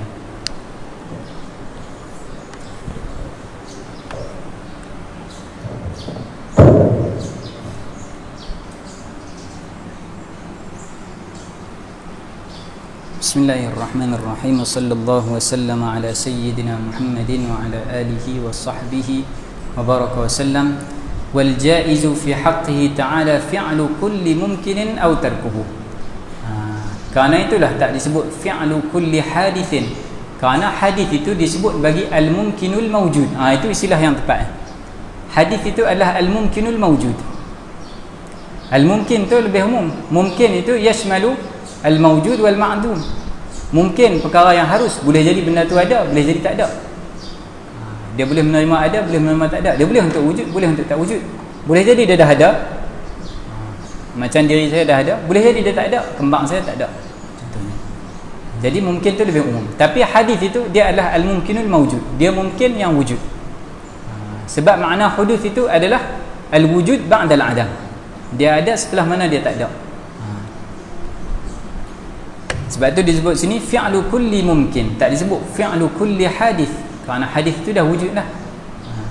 Wal jaizu fi haqqihi ta'ala fi'lu kulli mumkinin aw tarkuhu li dzatihi.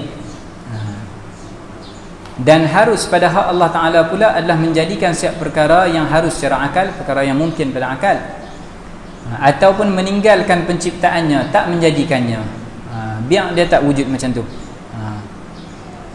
kerana dirinya sendiri, iaitu kerana kehendak Allah Ta'ala.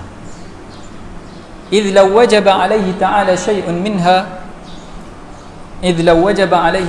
شيء منها عقلا أو استحال عقلا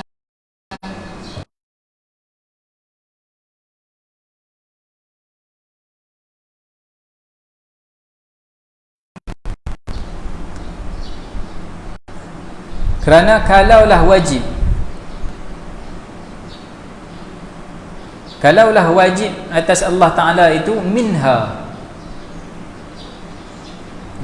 kembali kepada apa ni? Law wajaba alaihi ta'ala syai'un minha minal mumkinat aqlan aw istahala aqlan. Okey, baik. Sekarang dia nak buktikan bahawasanya semua mungkin, semua perkara yang harus tu boleh untuk Allah Ta'ala wujudkan, boleh untuk Allah Ta'ala tak wujudkan. Itu perkara yang harus bagi Allah Ta'ala. Nak buat boleh, tak buat pun boleh, tak ada masalah. Kalau buat dia ada, kalau tak buat maka dia tak ada. Asalnya lah dia tak ada, macam tu je. Okey. Kenapa perkara ini harus? Kerana kalaulah wajib Allah Ta'ala menjadikan syai'un minal makhluqat, satu pun daripada makhluk itu, daripada perkara yang mungkin tu, kalaulah Allah Ta'ala wajib menjadikan dia, awistahala aqlan, ataupun mustahil Allah Ta'ala jadikan dia secara akal.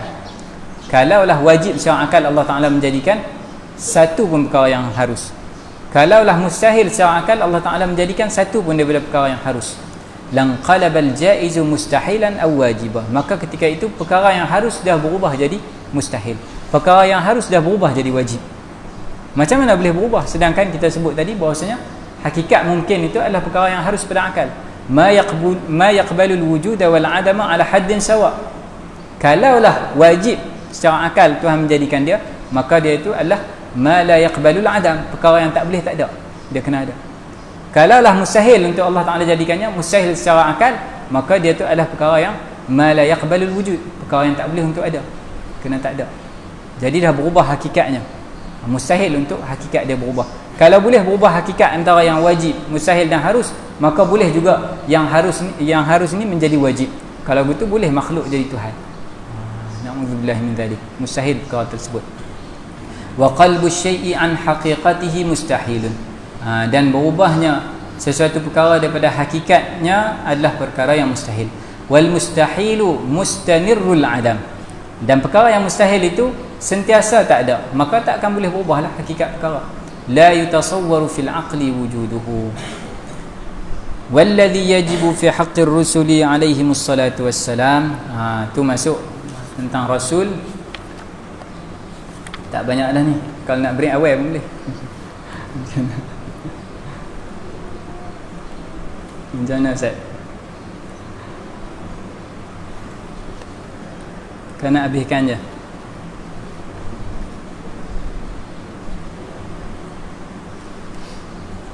Ya. Buka soalan boleh. Silakan kalau ada soalan. Ya, silakan.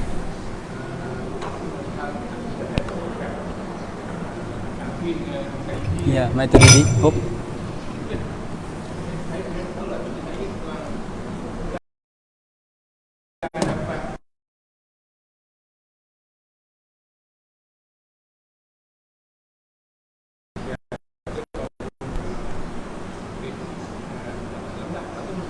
Okey, baik.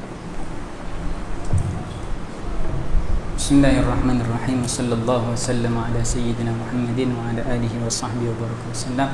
Terima kasih kepada tuan yang bertanya. Soalan berkenaan dengan mazhab Maturidi. Kenapa jarang kita dengar di Malaysia ni mazhab Maturidi? Seperti mana kita jarang dengar mazhab Maliki, mazhab Hanbali, mazhab Hanafi di Malaysia kerana kita berpegang dengan mazhab Syafi'i.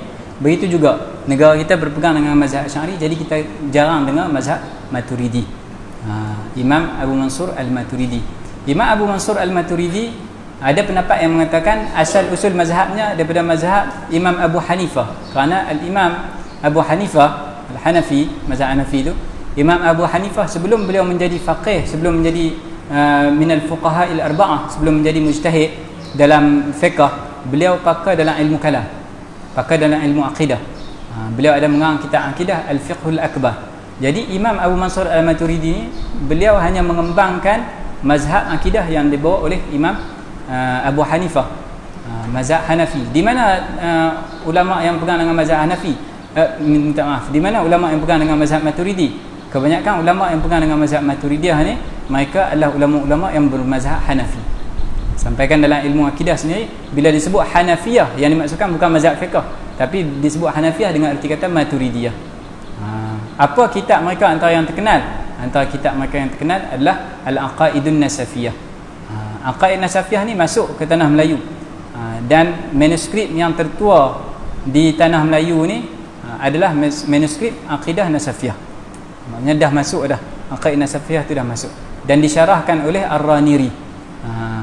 Syekh Raniri di Aceh mensyarahkan Aqaid Nasafiyah tersebut. Itu mazhab Maturidi. Dia ada perbezaan antara mazhab Asy'ari dan Maturidi ni, ada sebahagian ulama menyebut sampai 40 perkara yang berbeza. Tetapi daripada 40 perkara tu ada yang khilafnya hanyalah khilaf lafzi. Maksudnya beza dari segi sebut tapi maknanya sama. Ada yang khilafnya memang khilaf yang jauhari, memang jelas-jelas khilaf, tetapi khilaf tersebut tak membawa sampai mengkufurkan mazhab yang satu lagi. Tak ada sampai ke tahap tu. Apa antara mazhab mereka yang kita pegang? Kerana kita sekarang asalnya Imam Abu Mansur dengan Imam Abu Hasan Asy'ari hidup, mereka dekat sezaman. Okey. kemudian kembang mazhab mereka di dua tempat yang berbeza, berkembang, banyak pengikut. Akhirnya berjumpa dua golongan ini. Jadi sampai ke zaman Imam Sa'duddin At-Taftazani, pendapat daripada Imam Abu Mansur Al-Maturidi dan juga Imam Abul Hasan Asy'ari, pendapat itu banyak diselaraskan, ditaufiqkan, ditarjihkan. Jadi kadang ada diambil pendapat Imam Abul Hasan Asy'ari, kadang ada diambil pendapat Imam Abu Mansur Al-Maturidi. Kita mengaji sifat 20, itu kita dah ambil pendapat kita dah ambil mazhab Maturidi. Kalau ikut mazhab Asy'ari, kita tak terima ahwal. Kalau ikut pendapat Imam Abul Hasan Asy'ari, kita tak terima ahwal. Kita mengaji sifat 13. Bila kita mengaji sifat 20, kita dah ikut mazhab Maturidi dalam masalah ni. Cuma ada mazhab Maturidi yang kita tak ikut, contohnya sifat takwin. Kita tak sebut, kita pun tak pernah dengar ada sifat takwin. Kalau kita tak mengaji, kita tak tahu perkara tersebut. Ada sebut sifat takwin, ada sebut sifat idrak. Perkara-perkara tersebut. Itu antara khilaf dalam dua mazhab ni. Dan semua ulama sepakat bahawasanya Ahlus Sunnah, idza utliqa Ahlus Sunnati wal Jamaah, itu disebut dalam kitab ni. Kalau kita tengok, saya buka sikit, dah ada tanda.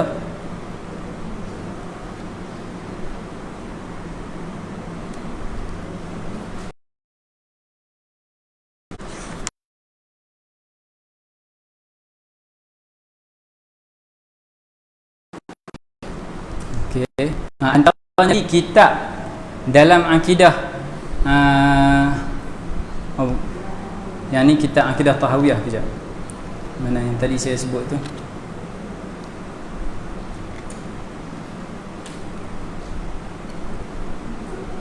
Yang tu disebut oleh, yang qaul yang saya sebut tadi, itu disebut oleh Imam Az-Zabidi dalam syarah Ihya.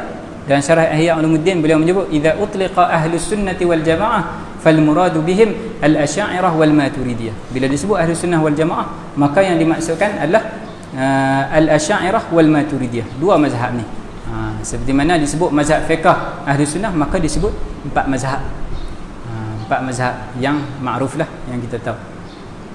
Di sini kita tengok kata muallif, pengarang menukilkan daripada Sultanul Ulama Izzuddin bin Abdus Salam. Dia menyebut anna aqidat al-Asy'ari ajma'a 'alayha asy-Syafi'iyyah wal Malikiyyah wal Hanafiyyah wa fudala'ul Hanabilah. Mazhab akidah Imam Abul Hasan Asy'ari itu disepakati oleh ulama bermazhab Syafi'i. Muka surat 76. Ulama bermazhab Syafi'i, ulama bermazhab Maliki, ulama bermazhab Hanafi, dan juga fudala'ul Hanabilah, ulama-ulama besar dalam mazhab Hanbali.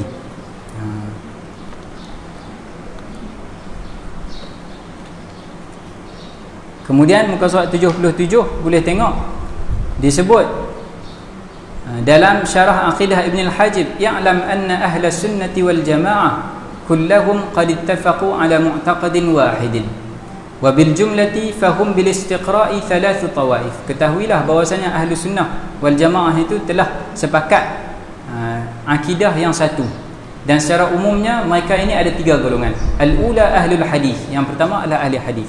Al-thaniyatu ahlun nazar al-aqli was sina'ah al-fikriyah wa humul asy'ariyah wal hanafiyah. Dia guna hanafiyah tapi maksud dia maturidiyah. Yang kedua adalah ahli nazar aqli, ahli penelitian akal, yang banyak menggunakan akal. Siapakah mereka? Ulama Asy'ariyah dan juga ulama Hanafiyah. Maksudnya di sini Maturidiyah. Dan dia sambung, dia kata wa Syekhul Asy'ariyah Abul Hasan Al-Asy'ari wa Syekhul Hanafiyah Abu Mansur Al-Maturidi. Dan yang ketiga, yang pertama ahli hadis, yang kedua ahli kalam, wa tsalitsatu ahlul wijdani wal kashfi wa humus sufiyah. Jadi disebut ahli sufi pun masuk dalam ahli sunnah wal jamaah.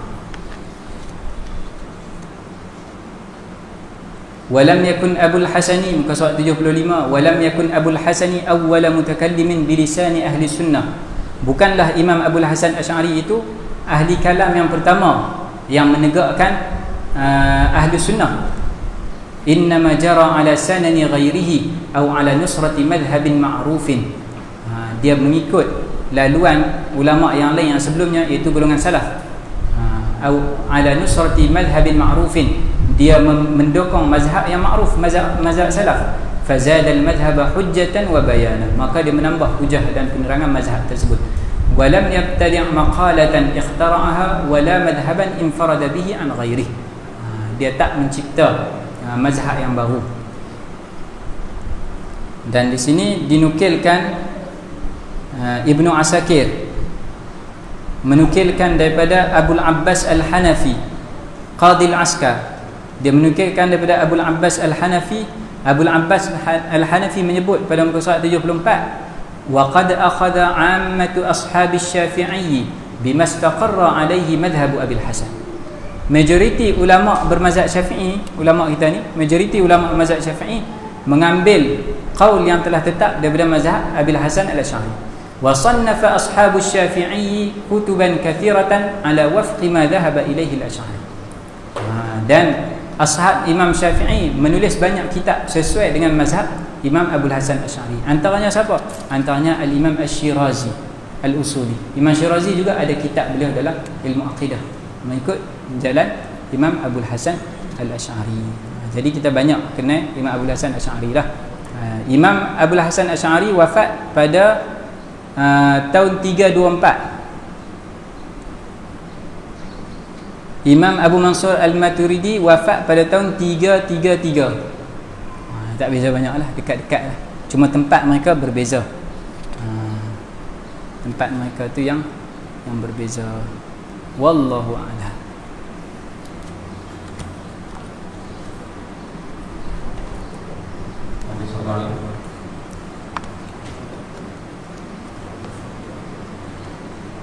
Ustaz, ada soalan? Ya, silakan. Hak yang wajib bagi orang awam. Okey. Daripada yang wajib. Yang wajib bagi orang awam yang kita sebut kemarin, kita bahagikan 3. Ada ilmu al-aqidah, ada ilmu usuluddin, ada ilmu al-kalam. Hak yang wajib bagi orang awam itu adalah dia i'tiqad ma yajibu wa ma yastahilu wa ma yajuzu. Apa yang wajib bagi Allah Ta'ala, apa yang mustahil, apa yang harus. Yang tu hak yang wajib. Apa yang disebut dalam aqidatul awam itu yang wajib. Itu yang wajib. Sekadar itu saja. Ada nanti adalah sebagian ulama ada yang tambah, ada yang kurang, ada yang agak ketat, ada yang agak longgar. Yang agak ketat kata bukan hanya dia kena i'tiqad perkara tersebut, tapi dia kena tahu dalilnya satu persatu. Kerana mereka mengikut mazhab yang mengatakan kalaulah tak diketahui dalil, maka tak disebut ilmu lagi. Sebab al-ilmu macam kita sebut sebelum ni, ma'rifatus syai'i, ma'rifatul jamal an dalil. Jadi kena tahu dalil barulah terpakai. Dan tahu dalil itu lebih ihtiyat, lebih ahwat, lebih berhati-hati, lebih selamatlah. Kerana ada khilaf antara ulama, adakah orang yang tak tahu dalil ni selamat ataupun tak selamat di akhirat. Tetapi ada sebahagian ulama yang memilih pendapat yang lebih longgar, iaitu Imam Al-Ghazali. Imam Al-Ghazali kata tak kisah dia sampai tahap tahu dalil ataupun tak tahu dalil, tapi kalaulah pegangannya itu muwafiqun li madhhabi ahli sunnah, dia pegang sesuai dengan apa yang dipegang oleh ahli sunnah wal jamaah. Dia tahu sifat 20, beriman macam untuk nenek moyang kita. Kalau ada yang tak mengaji tapi dia pegang, dia tahu, dia beriman dengan sifat 20 tu, maka itu pun dah dikira selamat dah. Jadi itu yang al-haddul wajib. Yang had wajib yang tu saja. Yang masuk dalam tahu pula perbahasan ni sifat nafsiyah ke salbiyah ke ma'ani maknawiyah, itu dah kharijun an haddil wajib. Dah keluar daripada hak yang wajib. Allahu a'lam.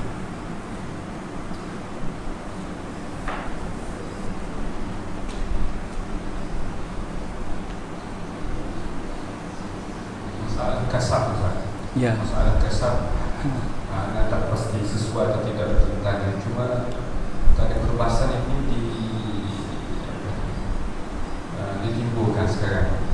Jadi untuk secara mudahnya disampaikan kepada orang. Okey.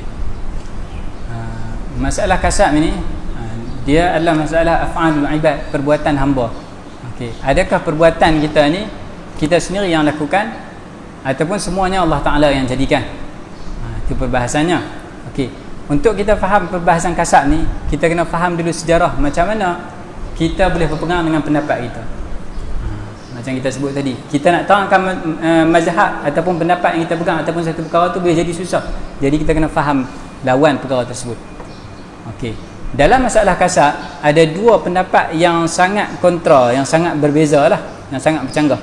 Satu disebut sebagai pendapat Qadariyah, satu lagi disebut sebagai pendapat Jabariyah ataupun Jabriyah. Qadariyah mengatakan bahawasanya semua perbuatan hamba, perbuatan diri kita ni yang kita buat semua ni dengan kuasa kita sendiri, dengan kudrah kita sendiri, kuasa kita sendiri, kehendak kita sendiri. Kerja buat kita ni semua kuasa kita. Itu Qadariyah.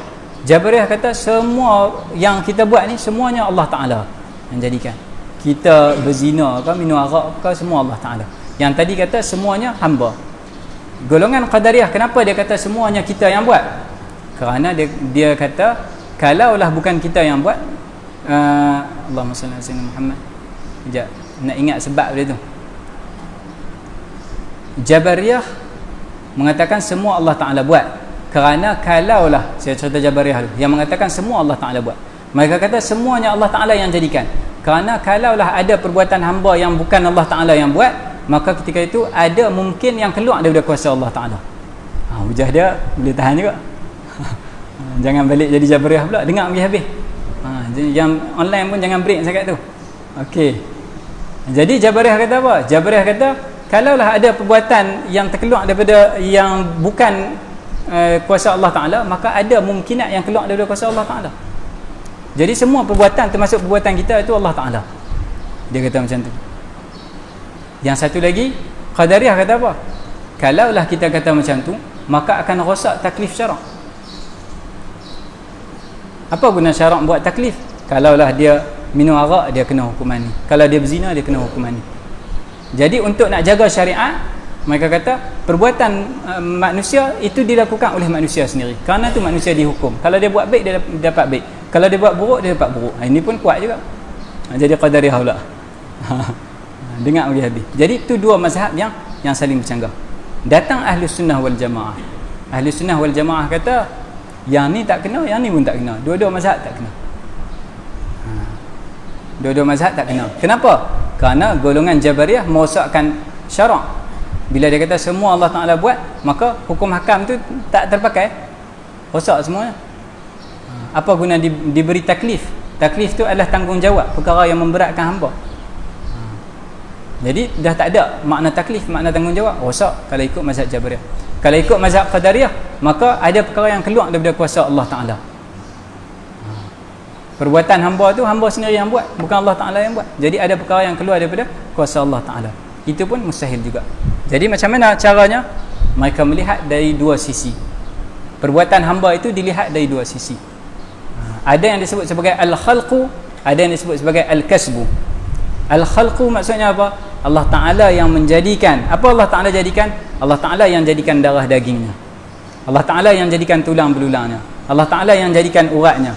Allah Ta'ala yang jadikan akalnya. Allah Ta'ala yang letakkan cahaya akal dalam fikirannya. Allah Ta'ala yang menjadikan khawatir. Allah Ta'ala yang jadikan lintasan dalam hati dia. Nak buat ni? Nak buat sekian? Allah Ta'ala yang jadikan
badan kita, bukan kita yang buat.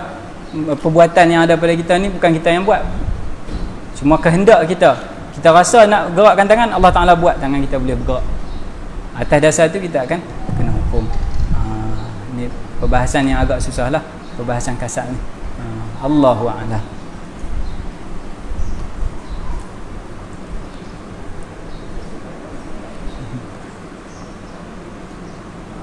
Ya, silakan.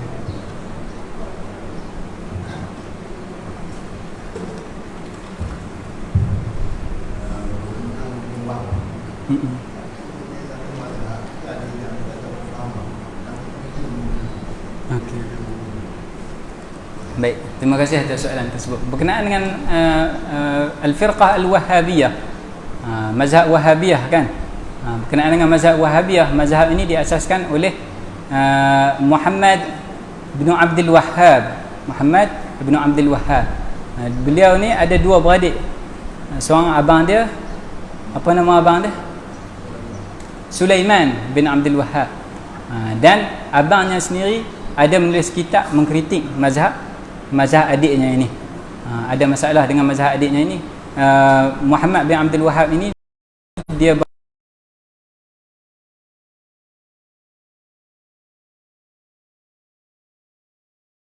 ekstrim, idea-idea yang ekstrim pada zaman tersebut. Dia pilih pendapat-pendapat yang syaz, yang pelik. Dia sampai tahap mengkafirkan umat Islam yang ada di tempat dia. Dia mengatakan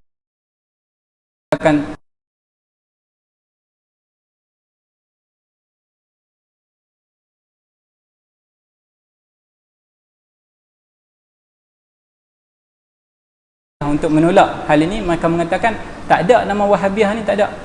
Mereka mengatakan Wahhabiyah ni nisbah kepada golongan yang lain. Ada satu lagi golongan nama Abdul Wahhab, nisbah kepada mereka. Tapi mereka lupa yang zaman sekarang ni semua kitab ada dalam internet. Kita boleh buka. Ada Mausu'ah Ad-Durar As-Saniyah. Kitab itu mengumpulkan semua risalah a'immah mazhab mereka, imam-imam mazhab mereka, bermula daripada Muhammad Abdul Wahhab sampai zaman mereka tertegak menjadi negara Saudi itu. Okey, dalam tu disebut, dalam risalah tu disebut nahnu ma'asyiral wahhabiyah. Maknanya dia menggunakan nama Wahhabi tu. Dia kata kami golongan Wahhabiyah. Dia mengakui nama tersebut. Sekarang mereka rasa legit. Sebab apa? Sebab ulama tahdzir, ulama bagi amaran, ulama sebut mazhab ni bahaya, mazhab yang radikal, yang bawa idea-idea mengkafirkan orang Islam, menyesatkan amal orang Islam. Jadi orang dah tahu, oh Wahhabiyah ni nama yang buruk. Jadi mereka kata, oh Wahhabiyah ni bukan nama mereka. Tapi kalau tengok pada risalah a'immah mereka, imam mereka sendiri yang menyebut nahnu ma'asyiral wahhabiyah. Dalam risalah tu mereka menyebut umat Islam sebagai kufar. Mereka sebut kami memerangi orang kafir di qaryah, di kampung sekian. Kami memerangi orang kafir di kabilah sekian. Yang mana semua tempat yang disebut tu adalah umat Islam. Mereka yang menghancurkan adrihah, darih-darih makam-makam di Baqi' tu. Kalau kita tengok gambar dulu Baqi' sebelum mereka hancurkan tu, ada darih-darih, ada makam-makam tu, ada macam di tempat kita. Ada bangunan-bangunan tu. Jadi mudah untuk ditengok.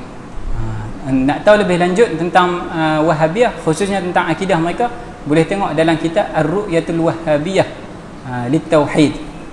Ar-Ru'yatul Wahhabiyah Lit-Tauhid. Kitab tu tebal dia lebih kurang macam ni, menceritakan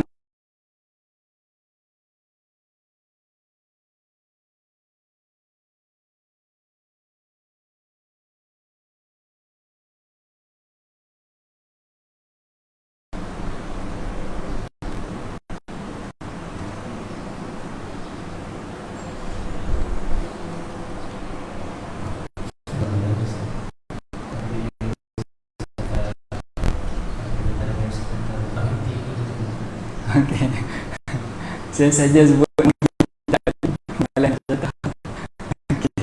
Dalam kitab Ar-Ru'yatul Wahhabiyah masalah tauhid, tauhid rububiyah, tauhid uluhiyah, tauhid asma' wa sifat. Pembahagian tauhid mereka rububiyah, uluhiyah, asma' wa sifat. Mereka mengatakan bahawa orang zaman ini mereka ada tauhid rububiyah tapi tauhid uluhiyah. Maksudnya apa? Mereka bahawasanya Allah Ta'ala Tuhan, tapi mereka juga menerima ada Tuhan yang lain. tak mengesahkan Tuhan. Mereka mengakui Allah Ta'ala mentadbir alam, tapi ada juga Tuhan yang lain. Jadi di sisi Wahabiyah, orang kafir jahiliyah tu mereka ada tauhid. Tauhidnya rububiyah, bukan tauhid uluhiyah. Mereka mengatakan macam tu. Kita mengatakan Ar-Rabb dengan Al-Ilah itu mutalaziman, dua benda yang saling tak boleh berpisah. Kalaulah dia Rabb, maka dia adalah Ilah. Kalaulah dia Tuhan yang mentadbir alam, maka dia adalah satu-satunya Tuhan yang memiliki segala sifat ketuhanan yang wajib disembah, al-ma'bud bihaq. Kalaulah dia Tuhan yang disembah dengan sebenar-benarnya, yang memiliki segala sifat kesempurnaan, maka dia mentadbir alam. Tak boleh terpisah. Uluhiyah dengan rububiyah itu tak boleh dipisahkan. Tapi bagi mereka pisahkan antara uluhiyah dengan rububiyah. Dan pemisahan mereka ni bawa sampai ke tahap mengkafirkan umat Islam yang melakukan tabarruk, melakukan istighathah, melakukan tawassul. Bawa sampai ke tahap macam tu. Kerana mereka mengatakan ini macam kafir jahiliyah, mengakui kata Allah Ta'ala Tuhan, tapi dalam masa sama minta dekat kubur. Dia kata macam tu. Kita bukan minta dekat kubur. Kalau nak kata minta dekat kubur itu masalah. Imam Asy-Syafi'i radhiyallahu anhu mengatakan bahawasanya dia bila ada masalah-masalah yang susah, dia akan pergi kepada kubur Imam anda tak ingat, salah seorang aimah yang besar, dia akan pergi ke kubur tersebut berdoa, dan dia kata setiap kali pulang akan selesai masalah ini.